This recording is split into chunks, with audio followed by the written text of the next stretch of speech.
అనగనగా ఒక రాజు, నవీన్ పోలిశెట్టి గారి సినిమా. మామూలుగానే తను ఒక స్టాండప్ కమీడియన్. ఇంకా సినిమా పరంగా చూసుకుంటేనైతే తనది కామెడీ టైమింగ్ అయితే సూపర్బ్ ఉంటుంది. మరి ఈ సినిమా ఎలా ఉందంట? నవీన్ పోలిశెట్టి అనే ఒక మనిషి యాక్టింగ్ మీద ఇంట్రెస్ట్తో తనకున్న ఒక టాలెంట్ స్టాండప్ కామెడీ మంచి షోస్ ఇస్తా, సినిమాలలో ట్రై చేస్తా. అంతకుముందు అప్పుడెప్పుడో అయింది ఒక హిందీలో ఒక షార్ట్ బాగా వైరల్ అయింది, చాలా వైరల్. అంటే సాఫ్ట్వేర్ ఇంజనీర్కి ఇంగ్లీష్ రాకపోతే వాళ్ళ పరిస్థితి ఏంటి అని. ఎగ్జాక్ట్లీ అట్లా చాలా సినిమాలు చేశాడు. క్యారెక్టర్ ఆర్టిస్ట్ అక్కడక్కడ అలా అడప తడప కనిపిస్తా. లైఫ్ ఇస్ బ్యూటిఫుల్ సినిమాలో ఒక చిన్న రోల్ అట్లా అప్పట్లో రవితేజ గారు చేసేవాళ్ళు కదా, అట్లా చిన్న చిన్న అలా చేశాడు. విజయ్ దేవరకొండ కూడా చేశాడు కదా, అవును, అందులో కూడా ఉన్నాడు విజయ్ దేవరకొండ. అయితే అట్లా చిన్న సినిమాలు చేసుకుంటూ అందరికి ఫోటోలు పంచుకుంటా నాకంటూ ఓ రోజు వస్తుందని చెప్పి ఎదురు చూసినటువంటి ఒక ఔత్సాహిక హీరో. అతనికి అనుకోకుండా ఒక మంచి సబ్జెక్ట్ పడింది, జాతిరత్నాలు. అంతకుముందు ఏం చేసినా అదే ఏజెంట్ సాయి శ్రీనివాస్తో అతనికంటూ ఇతనితో కూడా సినిమాలు తీయొచ్చు, ఇతను ఒక హీరో అని పడింది.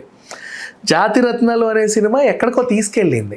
ఇప్పుడు యూత్లో అందరికీ కనెక్ట్ అయ్యి ఎప్పటికప్పుడు మీమ్స్ ట్రోల్స్ క్రియేట్ చేయగలిగితే చాలు కదా.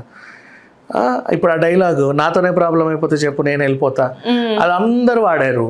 అట్లా ఈయన డైలాగులు కానీ చిట్టి డైలాగులు కానీ వాట్ ఎవర్, అమ్మాయిలకు కూడా చిట్టి పేరు పెట్టుకుంటే చిట్టిని నవ్వంటే సాంగ్ హిట్ అవ్వడం. డిజిటల్ కూడా అంతే కదా. అట్లా సడన్గా ఒక ఇది వస్తుంది. అంతకుముందు గుంటూరు అవన్నీ సినిమాలు చేసినా కూడా అబ్బాయికి దాంతో బాగా విపరీతమైన గుర్తింపు వచ్చింది. అట్లా ఈయనకి బాగా విపరీతమైన గుర్తింపు వచ్చింది. నెక్స్ట్ దీనికి ఈజ్ని కంటిన్యూ చేసేలాగా మళ్ళీ అలాగే అనుష్కతో ఒక మంచి సినిమా మిస్టర్ పోలిశెట్టి. ఇప్పుడు ఇది ఇట్లా ఈయనకు మంచి జర్నీ పడిందని అనిపించింది యాక్చువల్గా చెప్పాలంటే. ఇతనితోనే సినిమాలు ఎందుకు తీయాలి? ఇప్పుడు డీజేటీలు ఆయనతో సినిమాలు ఎందుకు తీయాలంటే ఒక టైప్ ఆఫ్ స్లాంగ్ ఆయన సృష్టించుకున్నాడు. అట్లా వెళ్ళిపోతే ఆయనకి ఇష్టం. అంటే ఇప్పుడు వీటీవీ గణేష్ ఉన్నాడు, ఆ గొంతు ఆయన ఉపయోగించుకుంటూ వాడుతున్నారు కదా. అట్లా ఏదన్నా ఒక డిఫరెంట్ మేనరిజం ఉంటే దాన్ని వాడుకొని దాన్ని బేస్ చేసుకొని సినిమాలు తీయాలని ఉత్సాహం చూపించే జనాలు ఉంటారు. అదే దీంతోనే చాలామంది హీరోలు ఎప్పట్లో వెళ్తూనే ఉన్నారు. ఇప్పుడు స్టాండప్ కామెడియన్తో నేను సినిమా తీయాలి అంటే ఏ సిచ్యువేషన్ అయినా అలా పేలాలి. డైలాగ్సే మెయిన్ ఇక్కడ, స్క్రీన్ ప్లే కాదు. స్క్రీన్ ప్లే ఎలా ఉన్నా ఎంత ఇబ్బంది పడ్డా ఏం పడ్డా ఆ పంచ్ డైలాగులు పడతా ఉండాలి ప్రతి నిమిషానికి, ప్రతి దానికి, ఏ సిచ్యువేషన్కి అయినా సరే. అట్లా వీళ్ళకంటూ ఒక సపరేట్ స్టోరీ ఏం అక్కర్లేదు. నువ్వు ఏ సిచ్యువేషన్ ఇచ్చుకున్నా దాన్ని వాళ్ళకి మలుచుకుంటూ కామెడీ చేసుకుంటూ వెళ్తారు. ఇప్పుడు వీళ్ళకి ఇచ్చిన స్క్రిప్ట్ ఏంటి అనుకుంటే, వీళ్ళ తాత పెద్ద జమీందారు కానీ ఇక్కడ ఏం మిగిలిచ్చింది ఏం లేదు. పేరుకే పెద్ద జమీందారు గారు పేరు సూపర్ అండి అంటారు కానీ అక్కడ ఏం లేవు జేబులో. ఎట్లా ఏం చేయాలి అనుకుంటే దీన్ని అమ్మలేము. బతకడానికి ఏమో కష్టం. ఎలా బతకాలి సమాజంలో? అట్లా అన్నట్టే బతకాలి. జబర్దస్త్ కిట్లు బోల్డ్ వచ్చాయి ఇలాంటి కాన్సెప్ట్స్ పైన. ఏం చేయాలో అర్థం కాని సిచ్యువేషన్లో ఒక మంచి డబ్బున్న మహారాణి టైప్ అమ్మాయిని, రాజకుమారిని పెళ్లి చేసుకుంటే ఆమెతో పాటు డబ్బు వస్తుంది కదా, బాగా రిచ్ ఆమెను పెళ్లి చేసుకుంటే అలా బతికేయచ్చు అని ఒక ప్లానింగ్. ఇప్పుడు నీకేంటి, ఫస్ట్ ఆఫ్ ఆల్ నీ క్యారెక్టరైజేషన్ చూపించడానికి కొన్ని స్టాండప్ కామెడీ పంచులు వేసుకుంటూ స్టార్ట్ చేస్తారు సినిమా. నెక్స్ట్ నీకు ఇచ్చిన టాస్క్ ఏంటి? చిల్లర లేవు, చిల్లర కావాలంటే ఒక అమ్మాయిని పెళ్లి చేసుకోవాలి. ఆ వెతుకులాటలో నువ్వు ఎంతమందిని అయితే వెతుక్కుంటా ఉంటావు, ఈమె అని అక్కడ కామెడీ పండుద్ది. నెక్స్ట్ వెతుకులాటలో ఒకరు ఫిక్స్ అయిపోతారు, వాళ్ళు ఎట్లాగైనా వాళ్ళే మన హీరోయిన్ అవుతారు. మనకు తెలిసిందే ఇలాంటి స్క్రిప్ట్స్. అయిన తర్వాత ఈమెను కన్విన్స్ చేయాలి కదా, నువ్వు వెతుక్కున్నావు ఈమె అని, మరి ఆమెను కూడా నీతో పెళ్ళికి ఒప్పించాలి కదా, నీ ప్రేమను యాక్సెప్ట్ చేయాలి కదా. సో ఈ క్రమంలో నువ్వు ఆమెని ప్యాంపరింగ్ చేసే విషయాల్లో మళ్ళీ కామెడీలు పండుతూ ఉంటాయి. అదొక టాస్క్.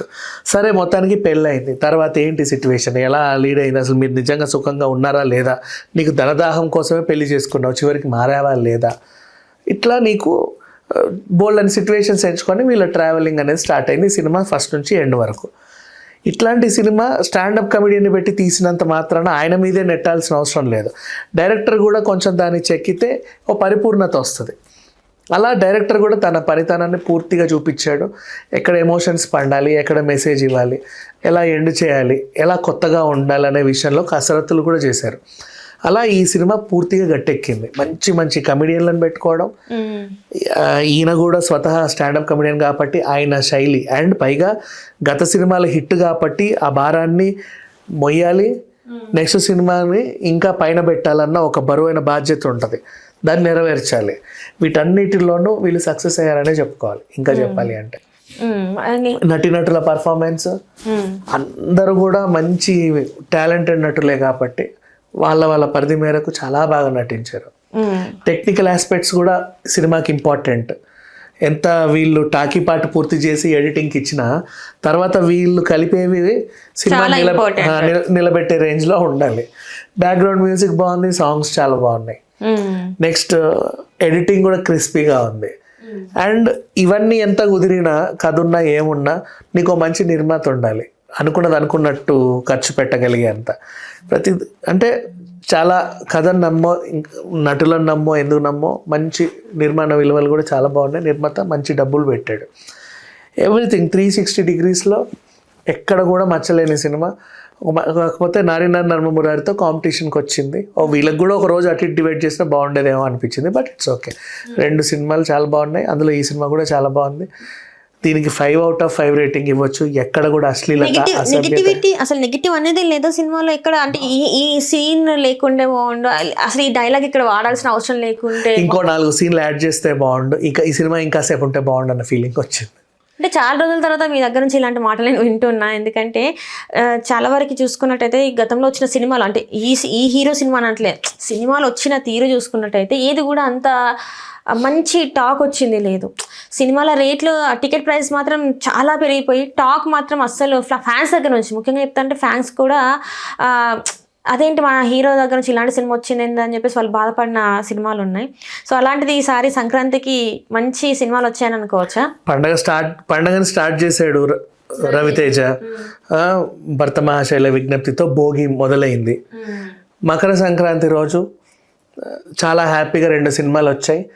ఇలా ఈ సంక్రాంతిని కుటుంబ సమేతంగా హ్యాపీగా ఆనందంగా ఎంజాయ్ చేయొచ్చు. మూడిటికి 3 సినిమాలు బాగున్నాయి. మొత్తం 3 ఫ్యామిలీ ఎంటర్టైనర్స్, 3 ఫ్యామిలీ ఎంటర్టైనర్స్. ఇందులో 2 సినిమాలకి పోలికలు కూడా చాలా ఉంటాయి. అండ్ ఇది కొంచెం డిఫరెంట్. ఈ సినిమాలు ఏంటంటే నీకు పోలికతో పోల్చాలంటే ఆ పిల్లోడు ఉన్నాడు, ఆ మౌలి, లిటిల్ హార్ట్స్ అబ్బాయి, ఆ పిల్లోడు కూడా స్టాండప్ కమెడియన్. అలాంటి వాళ్ళని పెట్టుకుంటే అట్లా సిచ్యువేషన్స్ క్రియేట్ చేసుకుంటూ ఒక అంటే సిచ్యువేషనల్ కామెడీ పండించుకుంటూ డైలాగ్స్ మెయిన్ బేస్ వెళ్ళాలి. ఇక్కడ కూడా అలాగే జరిగింది. నిండుగా ఉంది సినిమా, చాలా బాగుంది. సంక్రాంతికి అయితే ఈసారి ఎవ్వరు అసలు నిజంగా చెప్పాలంటే డిసప్పాయింట్ అవ్వరు. ఎటు వెళ్ళినా నవ్వులే, ఎక్కడికి వెళ్ళినా నవ్వులే. నీకు ఇక్కడ దొరకలేదా అటు పో, అటు దొరకపోతే ఇటు పో, నువ్వు ఎందులో కూర్చున్నా ఫుల్గా ఎంటర్టైన్ అయ్యి బయటకు అయితే వస్తావు అట్లా. అంత బాగున్నాయి సినిమాలు అయితే. మ్యూజిక్ పరంగా ఈ సినిమా ఎలా ఉందంట? మ్యూజిక్ పరంగా చాలా బాగుంది. టెక్నికల్ వాల్యూస్ అన్ని బాగున్నాయి, యాక్టింగ్ బాగుంది, డబ్బింగ్స్ బాగున్నాయి, ఎవ్రీథింగ్ వాజ్ గుడ్. ఒక మేకప్ అంటావా, ఇది మనం ఎడిటింగ్లో చూసుకోవాలి కానీ వీళ్ళ తప్పు కాదు. నువ్వు కెమెరాలు ఎలా తీసావు, కొన్నిసార్లు నువ్వు మస్కరా వేసింది కూడా అవి కనిపిస్తూ ఉంటాయి. అవును, కొంచెం బాల్స్ లాగా.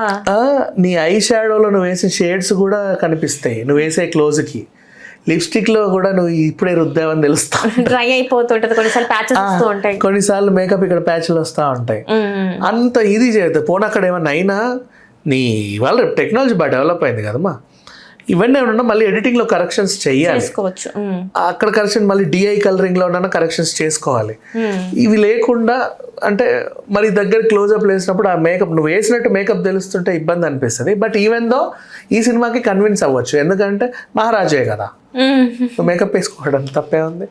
నీకు మేకప్ కలర్ తెలియాలని లేదు కదా, you can use it. Okay, మొత్తానికి అయితే సూపర్గా మంచిగా ఉంది సినిమా. సో ఫ్యాన్స్ కూడా ఫ్యామిలీ ఎంటర్టైనర్ అని చెప్తున్నారు. ఇంకా మరి వచ్చిన 3 సినిమాలు కూడా.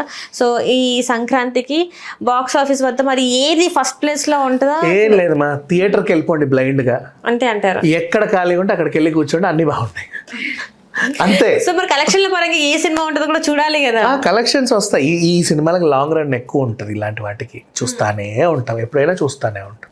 రైట్ అండి, థ్యాంక్ యూ సో మచ్.